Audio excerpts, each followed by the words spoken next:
লাস্টের সময় যেটা মনে হচ্ছিল যে একসময় মনে হচ্ছিল যে আজকে হয়ে যাবে, যদি ওরা লেট করছে এই কারণে হয়তো হয়নি। আর আমিও মানে খুব বেশি অরিড না, কারণ উনি তো আপনার মানে 100 করা আপনার 200 করা অভ্যাস আছে, তো আমিও জানি যে ওই জায়গায় উনি প্যানিক হয় না, 90 গেলে গেলে খুব প্যানিক কম হয় আল্লাহর মতে।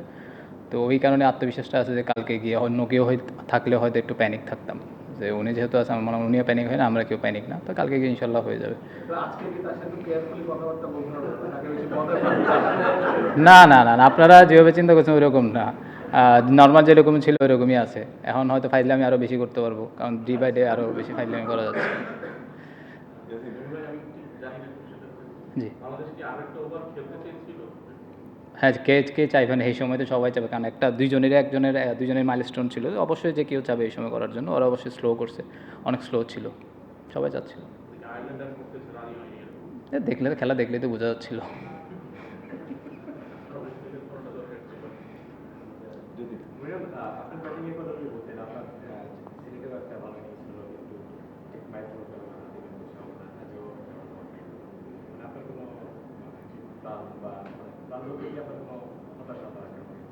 হতাশা ক্রিকেটে সবসময় থাকেই ভাই, আপনার সবসময় তো হতাশা থাকে। আপনি যে জিনিসটা চাবেন সেটা যেন না হয়, একটু তো হতাশা থাকে। কারণ দেখেন, আমি মানে মাইল ফলকের চেয়ে সবচেয়ে যে ইম্পর্টেন্ট জিনিসটা যে আজকে যে জিনিসটা ছিল, আমি এজ এ ব্যাটসম্যান হিসেবে আমার আরেক মানে এই পুরো এক সেশনটা খেলতে পারলে আমার আজকের দিনের আমার যে টার্গেটটা ছিল সেটা ফুলফিল হতো। তো ওইটা করতে পারি না বলে একটু হতাশ আর কি।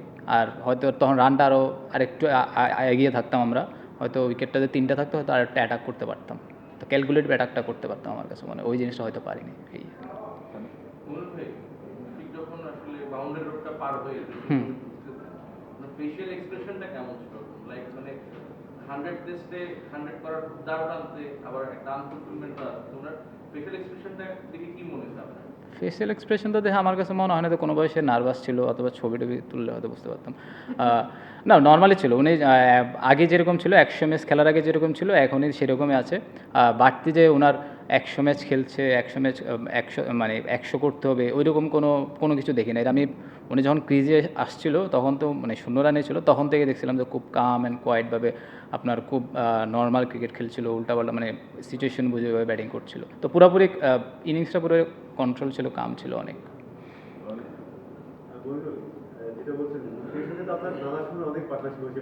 জি আলহামদুলিল্লাহ।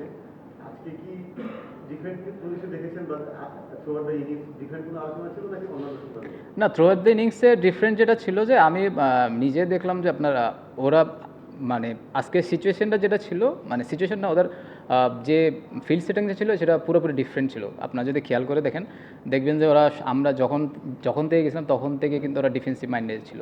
তো যখন ডিফেন্সিভ মাইন্ডেড ছিল আমরা জানি যে ওরা অ্যালাউ করছে, তো আমরা ওইভাবে খেলার চেষ্টা করি। আমরা জানি যে এই টিমের সাথে যদি আমরা ওরা আমাদের পেশেন্ট নিয়ে খেলার চেষ্টা করছে, তো আমরা ওই পেশেন্ট নিয়ে খেলার চেষ্টা করছি। মুশফিক ভাই একই কথা বলতেছে, আমিও কথা বলছিলাম, ওইভাবে ওইটা নিয়ে আলাপ করে আমরা ওইভাবে খেলতেছিলাম। যখন ব্রেকে আসছিলাম, যখন ভিতরে ছিলাম, তখন আমরা বলতেছিলাম যে আমরা 10 জনে লম্বা সময় ব্যাটিং করি। যদি আমরা এখানে 100 করতে চাই কেউ ভালো একটু রান করতে, তাহলে লম্বা সময় ব্যাটিং করে রান করতে হবে। কারণ আরেকটা ছিল যে মাঠটা একটু স্লো ছিল, আপনারা তো খেয়ালই করছেন। তো এই কারণে মনে হয় আমার কাছে মনে হয় যে একটু সবাই মানে ওই প্ল্যানেই ব্যাটিং করেছিলাম আমরা।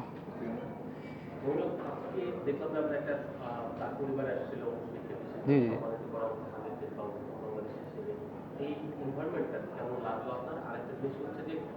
একটাই করেন, আগে একটাই শেষ করি। আপনার নিজেরও 100 টেস্ট খেলার যে আগ্রহটা হ্যাঁ, এখান থেকে তৈরি হলো। এটা আমার ক্ষেত্রে প্রথম যে প্রশ্নটা ছিল যে এই পরিবেশ তো এর আগে কোনো সময় দেখি নাই, সত্যি কথা। ইভেন রিটায়ারমেন্ট কোনো সময় দেখি নাই। যে একটা সময় মনে হচ্ছে এটা রিটায়ারমেন্টের দিকে যাচ্ছে, পরে দেখলাম যে এটা 100 টেস্টের মধ্যে হচ্ছে না। মানে মানে মানে এরকম না, মানে মনে হচ্ছিল যে রিটায়ারমেন্ট, যখন কারো রিটায়ারমেন্ট করে তখন এইভাবে অন্যান্য দেশ, আমাদের দেশে অন্যান্য দেশে এরকম দেখি আর কি। তো আমার নিজেই দেখে অনেক ভালো লাগলো। তারপরে আমার কাছে মনে হয় যে এই জিনিসটা, এই কালচার যদি সবসময় থাকে বাংলাদেশে, তো ইয়াং জেনারেশন যারা আছে তারাও কিন্তু আপনার টেস্ট খেলার জন্য, তবে 100 টেস্ট খেলার জন্য অনুপ্রাণিত হবে। যদি আমার ক্ষেত্রে বলেন ভাই, আমি কালকে বাঁচবো কি বাঁচবো না আমি জানি না, পরেরটা পরে দেখা যাবো, আমি কালকেরটা আজকেরটা আজকে, তারপরটা পরেরটা দেখো। একটা বিষয় একটু জানতে জিজ্ঞেস করি, সেটা হচ্ছে যে আপনি যখন শুরু করেন টেস্টে অভিষেক করেন, আপনার ঠিক তার আগে খুব বেশি মানে তার স্ট্যাট বা ওরকম ছিল, সমৃদ্ধ ছিল না।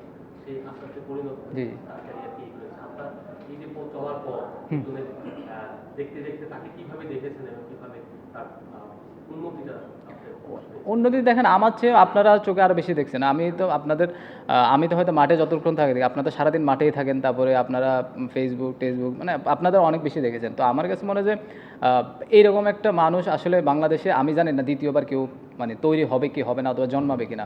যে মানুষ আপনার রান করুক না করুক, তার জিম রানিং ফুড থেকে শুরু করে সব চলতে থাকে। অনেকে থাকে যে একটু হতাশা থাকে, ওনার ভিতরে কোনো হতাশাও নাই। ভালো খেললেও আপনার যে সব মেনটেন করে চলতে থাকে। তো ওইটা আমার কাছে মনে হয় ওইটা একটা ফলাফল। এখন উনি 100 টেস্ট আসলে উনি ডিজার্ভ করে, আর সেই সাথে 100 মানে কালকে যদি ইনশাল্লাহ 200 করে সেটাও সে ডিজার্ভ করে। ভাই আপনারও 75 টেস্ট হয়েছে এই ম্যাচটা নিয়ে। আপনার 75 টেস্ট খেলতে 12 বছরেরও বেশি সময় লাগছে। যদি 100 খেলেন আরো অনেক বছর লাগবে। মুশফিক ভাইও 100 টেস্ট খেলতেছে 20 বছরেরও বেশি সময় পরে। মাঝে মাঝে কি একটু হতাশ লাগে কিনা যে আমরা অন্য দেশগুলোর মতো এত টেস্ট খেলি? আমাদের দেশ আর অন্য দেশে তো পার্থক্য আছে। আমার কোনোভাবে হতাশ লাগে না ভাই, আল্লাহ যা দিয়েছে আলহামদুলিল্লাহ। রেলিভেন্ট প্রশ্নই ছিল, মানে আপনার নিজের স্বপ্নটা কি? মানে সবার সেকেন্ড গেম 100 টেস্ট খেলবে, এর জন্য আপনার নামটাই আসবে, আপনি 70 এর উপরে। জি জি। তো আপনার নিজের তো একটা স্বপ্ন আছে। আমার স্বপ্ন হলো ভাই আমি যতদিন খেলবো বাংলাদেশে ক্রিকেটকে, টেস্ট ক্রিকেট যত উপরে নিয়ে যাও, যত উপরে যাওয়ার জন্য যত কন্ট্রিবিউট করতে পারি। এটা ইভেন 80টা টেস্ট ম্যাচ হতে পারে অথবা 120টাও হতে পারে। আমি জানি না আমি কতদিন খেলবো, এটা আল্লাহ ছাড়া কেউ জানে না ভাই। তো আমি চেষ্টা করবো যতদিন খেলবো ততদিন আমি টিমের জন্য কন্ট্রিবিউট করতে পারি, এছাড়া আর কোনো ইয়ে নাই ভাই। আজকে মানে ব্যাটিং করার সময় আপনি কি ফিল করেছেন? মানে ফার্স্ট ইনিংসে কত টোটাল স্ট্যান্ডার্ড হতে পারে? ফার্স্ট ইনিংস আমার কাছে মনে হয় দেখেন আপনি যে 350 করেন, মানে মিনিমাম 350 করলে এই মাঠে আমার কাছে মনে হয় 400 সমান। কারণ কি মাঠ অনেক স্লো, যেটার কারণে রানটা অনেক ম্যাটার করবে এই জায়গাটায়। তো 350 400 হলে তো আলহামদুলিল্লাহ, 400 450 হলে খুব ভালো। 350 মানে খুব খারাপ অবস্থায় যে 350 করেন তাও বেটার। কিন্তু আমরা এখন যে পজিশনে আছি আমার কাছে মনে হয় 350 হবে না, আরও বেশি হবে, 450 হতে পারে। বাবু আসসালামু আলাইকুম। একটু উইকেটটা নিয়ে বলবেন। জি। বললেন যে 450 হুম। আমি অনেকটা অভ্যস্তরই জি।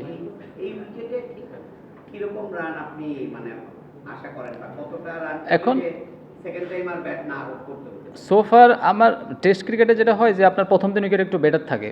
তো কালকে আপনার নতুন আপনার প্রথম 1 ঘন্টা একরকম থাকবে, তারপর সানটা পড়বে তখন একটু, রোদটা পড়বে তখন একটু ঘুরবে। তো আজকের দিনে যতটুকু ছিল, আজকের দিনে আমার কাছে মনে হয়েছে 292টা এনাফ রান ছিল। আর উইকেটের চেয়ে যে জিনিসটা ছিল, ওরা আপনারা দেখুন ওরা কিন্তু খুব ভালো ফিল্ড সেটিং করছে, আর আমাদের ধৈর্য নিয়ে খেলার চেষ্টা করছে ওরা। আর কালকে হয়তো যদি বল ঘুরে তখন দেখবেন যে হয়তো 450 ভালো উইকেট, মানে 450 রানও ভালো আমার কাছে মনে হয় যদি বল ঘুরে। যদি বল না ঘুরে তাহলে আপনার 450 ভালো, আমার 450 500। এই সিলেট টেস্টের পর থেকে মুশফিককে ঘিরে অনেক কথাবার্তা, অনেক ধরনের লেখালেখি বা স্ট্যাট হচ্ছে। আপনারাও কথাবার্তা বলেছেন, ছিল গতকাল আমাদের সাথে একটা ছবিও তুলবা। মানে তার মুখটা কি একটু চেঞ্জ হয়েছে? মানে খুব সিরিয়াস ধরনের মানুষ। না, আমি তো লাস্ট 5 বছর ধরে দেখছি সিরিয়াসই মানে চেঞ্জ হয়েছে। আপনাদের কাছে কেমন লাগে আমি বললাম, আমি তো অনেকদিন ধরে মানে আপনারা যেটা দেখেন আমার তো ওইখানে ওইরকম আমি দেখছি না। আপনারা যেভাবে দিন আমি আসলে ওইভাবে দেখিনি। মানে এখন অনেক কাম রিল্যাক্স, অনেক ফান করে আলাদা। লাস্ট 3-4 দিনের না না না, নর্মালি ছিল, আগের যেরকম ছিল ওইরকমই ছিল।